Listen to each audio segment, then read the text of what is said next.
Podcasting from Red Hook, Brooklyn, New York. This is the Brooklyn Baritone Podcast.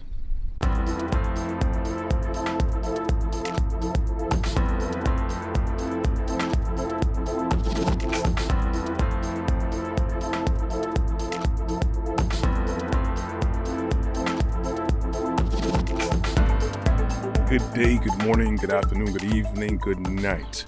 Whenever you're choosing to listen to this, I appreciate the support and you checking me out of my content. I'm going to see if I can make this short and sweet today.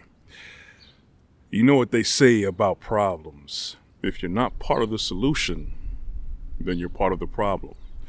Well, I was looking up some information about many different things, of course, and I came across an article, at least a couple of articles regarding emotional abuse, among other things, in mental abuse. And I started reading some websites and I came across some actual comparisons to many modern day situations that I'd like to bring light to. I'm going to go down what this website has. The source of my website here is www.verywellmind.com. And here's what they break down for emotional abuse. Emotionally abusive people display unrealistic expectations, such as being dissatisfied no matter how hard you try or how much you give. They expect you to share their opinions. You are not permitted to have a different opinion. Emotionally abusive people invalidate you by undermining, dismissing, or distorting your perceptions or your reality. Refusing to accept your feelings by trying to define how you should feel. They also refuse to acknowledge or accept your own opinions as being valid. Going further, believe me, there's a point to all this. Stay with me. Emotionally abusive people use emotional blackmail in the form of humiliating you in public or private, exaggerating your flaws or pointing them out in order to deflect attention or to avoid taking responsibility for their poor choices or mistakes. Sounds rough. So some more. Emotionally abusive people act superior and entitled. They treat you like you're inferior. They blame you for their mistakes and shortcomings, doubting everything you say and attempting to prove you wrong, making jokes at your expense, telling you that your opinions, ideas, values, and thoughts are stupid, illogical, and don't make sense. Talking down to you or being condescending, using sarcasm when interacting with you, acting like they are always right and they know what is best and what is smarter. All right, those are just the rundowns of some of the experiences and scenarios of dealing with emotionally abusive people, and it's a terrible thing to deal with that, because a lot of us now are dealing with a lot of broken issues, issues that make us and cause us to be broken and stay broken because we don't know how to deal with it. Now, going further in the whole idea of why I'm talking about this, see, fortunately, there are a lot of resources that support individuals that experience these things. You know, there are hotlines, there are support groups, there may be some funding for that. You know, there are a lot of people who are very aware and they sympathize and even empathize with people who have gone through some sort of abuse. The unfortunate reality is that when these very same scenarios affect a certain set of peoples, many people still refuse to acknowledge that these things even happen. Basically, what I'm talking about is the systemic effects of racism and bias targeting. We see that that's the whole segue and whole point of why I ran down these things that I found online about people who were emotionally abused. You see, for centuries, people of color have and still experience this form of abuse through centuries of indoctrinated global education of false sciences, aggressive marketing campaigns, unethical lawmaking, and systemic protocols of targeting.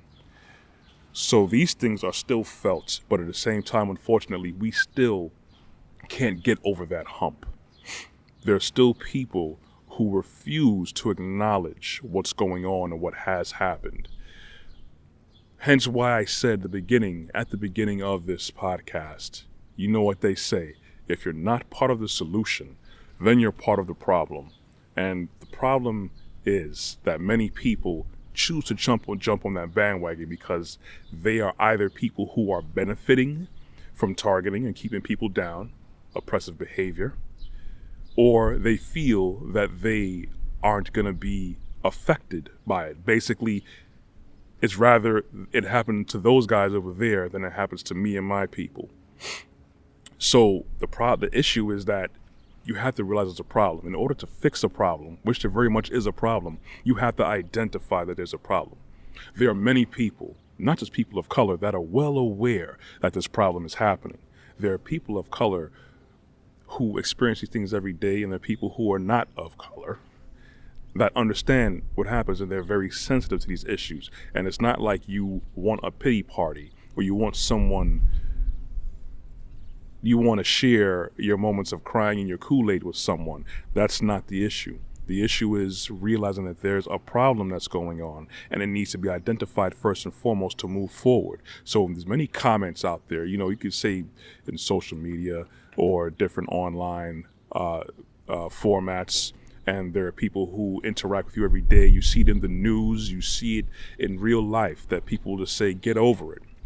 There are people that would say, well, I don't own any slaves. Or you find people like, well, you weren't a slave. That's besides the point, because this is a result. And this is the light end of it that I'm talking about as well.